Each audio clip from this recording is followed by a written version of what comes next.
দীপ্তিমানদার কাছে যাব ফার্স্ট রিঅ্যাকশনে। দীপ্তিমানদা, ফিরহাদ হাকিমের বক্তব্য নিয়ে গতকালকে তীব্র বিতর্ক হয়েছে। কেন তিনি বলছেন, কি বলেছেন সেটা আমি আর নতুন করে ব্যাখ্যায় যাচ্ছি না। আমি সরাসরি এই আলোচনা এবার আপনাকে দিয়ে ঢুকতে চাইছি যে তার এই ধরনের বক্তব্য পেশ করার কারণটা কি পড়ছে। তার কারণ আমরা 2024 লোকসভা নির্বাচনের আগে অদ্ভুতভাবে রাজ্যের মুখ্যমন্ত্রী তথা তৃণমূল কংগ্রেস নেত্রী মমতা বন্দ্যোপাধ্যায়কে দেখেছিলাম একটি মঞ্চ থেকে অকারণে কোনো রকম কোনো তার সামঞ্জস্য না থাকা সত্ত্বেও তিনি পট করে মুর্শিদাবাদের একটি ভারত সেবাশ্রম আশ্রমের একটি সাধুকে নিয়ে মন্তব্য করলেন। তীব্র আলোড়ন সৃষ্টি হলো, তীব্র বিতর্ক হলো, এই ধরনের এক নয় একাধিক ডিবেট সংগঠিত হলো বিভিন্ন সংবাদ মাধ্যমে। আফটার রেজাল্ট দেখা গেল ভোট কনসেন্ট্রেট হলো। এটাও কি সেই একই পথ, একই কৌশল? আমি ভাস্করদা তোমাকে যেটা বলতে চাই, আমি একটু রাজনীতিকে সরিয়ে রেখে যদি বক্তব্য রাখি, আমি এই ববি হাকিমকে 2004 সাল থেকে চিনি। এই ববি হাকিমের মাথায় যে আজকে টুপি দেখছো না, এই টুপিটা কিন্তু ববি হাকিম কোনোদিন, আমি আমার অন্তত জ্ঞানত বলছি, মানে আমি তাকে পড়তে দেখিনি। এবং ববি হাকিম তার এরিয়াতে একদম সম্পূর্ণ এমন একজন মানুষ বলে, না না অসুবিধার কিছু না, আমি তাকে দেখিনি। আমি এই ধর্ম, আমি টুপিটাকে অসম্মান করছি না, বাট এই ধর্ম পালনটাও আমি ববিদার মধ্যে কোনোদিন দেখিনি সেই অর্থে, এখন যেরকম তাকে দেখা যায়। এবং ববি হাকিম অত্যন্ত জনপ্রিয় এবং বিখ্যাত ছিলেন তার চেতলা অঞ্চলে একটা দুর্গাপুজো করবার জন্য। এবং ববি হাকিমের মধ্যে দুর্গাপুজো এখনো হয়, এবছরও হবে। আমি 2004-05 কথা বলছি, আমাকে একটু পুরোটা কমপ্লিট করতে দাও, আমি বলবো। এই ববি হাকিমের এই যে আজকের দিনের যে চেহারাটা পরিস্ফুট হচ্ছে, যেরকম যে কথাটা বেশ কিছুদিন আগে তিনি বলেছিলেন যে ইনশাল্লাহ এরপরে আমরা চেষ্টা করব 50%-এরও বেশি লোক উর্দুতে কথা বলবে। উনি বলেছিলেন মিনি পাকিস্তান মেটিয়া বুরুজ খিদিরপুরকে। এই যে রিফরমেশন অফ ববি হাকিম, এইটা দেখে আমি ব্যক্তিগত তার সঙ্গে যে যোগাযোগ ছিল বা তাকে যেটা চিনতাম, সেই জায়গাটা থেকে আমাকে অত্যন্ত আশ্চর্য করেছে এবং অত্যন্ত চিন্তিত করেছে গতকাল বা পরশুর যে বক্তব্য ববি হাকিমের ভাইরাল হয়েছে এই বক্তব্যটা দেখে। এবং এই বক্তব্যটা কখনোই আপনারা ভাববেন না যে এটা ইন্টারলিঙ্ক নয়। তার কারণ এর আগে আমরা মুর্শিদাবাদের এক বিধায়ক, আমি নামটা এখনই মনে করতে পারছি না, তিনি বলেছিলেন যে 70% আমরা, 30% হিন্দুরা, আমাদের 10 মিনিট সময় দিলে আমরা কেটে গঙ্গায় ভাসিয়ে দিতে আমাদের কোনো সময় লাগবে না। চেঞ্জেসের কারণটা আপনি কিভাবে দেখছেন? আমি সেটাই বলছি, এই যে বক্তব্যগুলো যেটা চোপড়ার বিধায়ক হামিদুর রহমান বললেন যে মুসলিম রাষ্ট্রে এই ধরনের এই যে গণপিটুনির আইন, এই শাস্তি দেওয়ার বিধান এরকম আছে, মানে এই বক্তব্যগুলো যে একেবারে ফেলে দেওয়ার মতন নয়। এবং এই বক্তব্যগুলো কোনো একটা মনন থেকে যে স্বীকৃত হচ্ছে, এটা কিন্তু পশ্চিমবঙ্গে আজকের দিনে এই পূর্বাভাসটাকে তোমার মানে কি বলবো, এই পূর্বাভাসকে এড়িয়ে যাওয়ার কোনো জায়গা নেই। আরেকটা কথা হচ্ছে, ধর্ম নিরপেক্ষ রাষ্ট্রের অন্তর্গত সংবিধানের নামে শপথ নেওয়া কোনো একটি রাজ্যের মন্ত্রী যখন এই বক্তব্য, তার ধর্মীয় আচরণের যে বক্তব্য এইরকম প্রকাশ্যে বলেন, তখন তো আমি মনে করি শুধু রাজ্যের এটা দায়িত্ব নয়, কেন্দ্রেরও সমানভাবে দায়িত্ব আছে। কেন্দ্র স্বরাষ্ট্রমন্ত্রকের অন্তত মানে স্বরাষ্ট্রমন্ত্রকের উচিত যে এই ধরনের চোপড়ার হামিদুর রহমান এই কেন বক্তব্য রেখেছেন তার ক্লারিফিকেশন নেওয়া। আজকের দিনে ববি হাকিম অত্যন্ত এই তৃণমূল কংগ্রেসের অত্যন্ত গুরুত্বপূর্ণ মন্ত্রী, আমি দাবি করব যে কেন্দ্রীয় স্বরাষ্ট্র মন্ত্রকে এই যে তার এই ক্লারিফিকেশন করলেন, এখানটায় তো শুধু এই একটি নয়, আরো একাধিক প্রশ্ন আসছে দীপ্তিমানদা, যে যেখানে একজন অ্যাক্টিং মুখ্যমন্ত্রী তাকে অ্যারেস্ট করে নেওয়া হচ্ছে দুর্নীতিতে, আর এখানে ধরবো করে ধরা হচ্ছে না।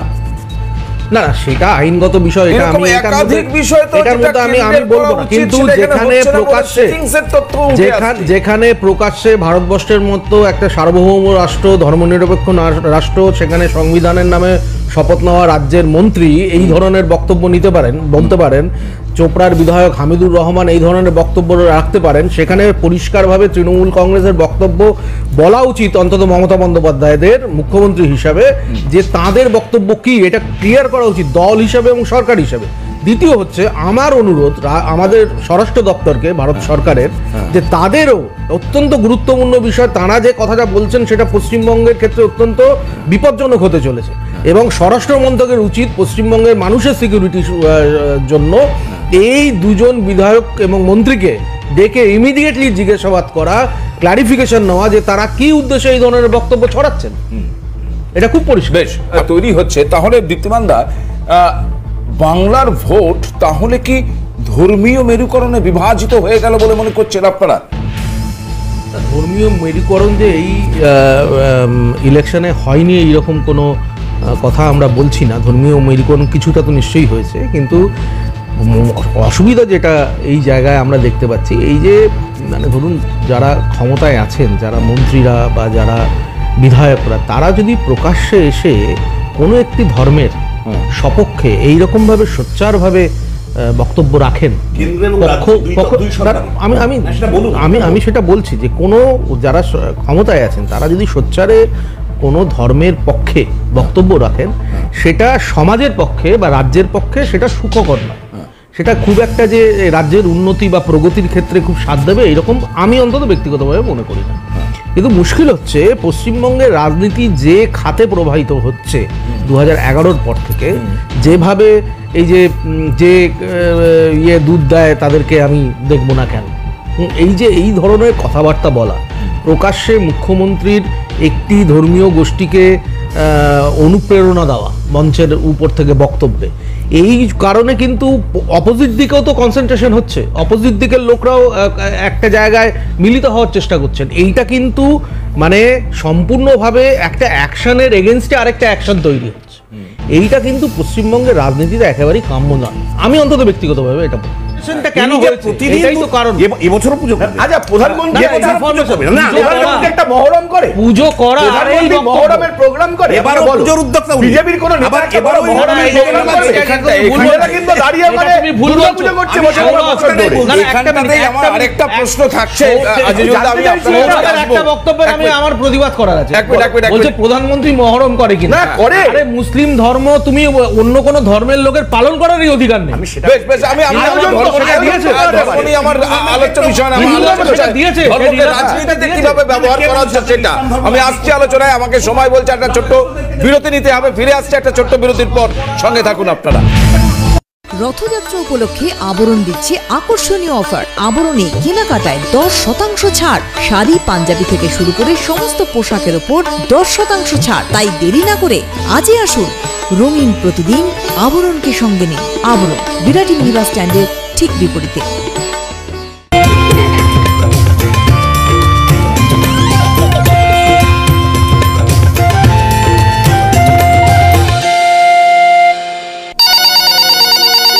ব্র্যান্ডেড কানের মেশিনের একমাত্র choice Shrabani, your hearing aid specialist. যোগাযোগ 98300740। কাছে প্রশ্নটা রাখতে চাইছি আজিউল্লাহ, দীপ্তিমানদা যেটা একটু আগে বলছিলেন যে ববি হাকিম এই মানুষটাকে তিনি দীর্ঘদিন ধরে দেখছেন, এবং সেই মানুষটা কখনো ধর্মের সঙ্গে এতটা ওতপ্রোতভাবে যুক্ত হতে দীপ্তিমানদা কখনো দেখেননি বলে তিনি দাবি করছেন। তাহলে সেই হেন ব্যক্তিকে এইভাবে নিজের ধর্মে বা মুসলিম ধর্মে বা ইসলাম ধর্মকে এইভাবে আষ্টে পৃষ্ঠে নিজেকে বাঁধতে হচ্ছে কেন? আমি একটু সংশোধন একটু করবো কি, আমার বক্তব্যটা একটু সংশোধন করে দিচ্ছি। আমার বক্তব্য হচ্ছে আমি কখনো কিন্তু ববি হাকিম যে তার নিজের ধর্ম পালন করবেন না এটা আমি বলি না।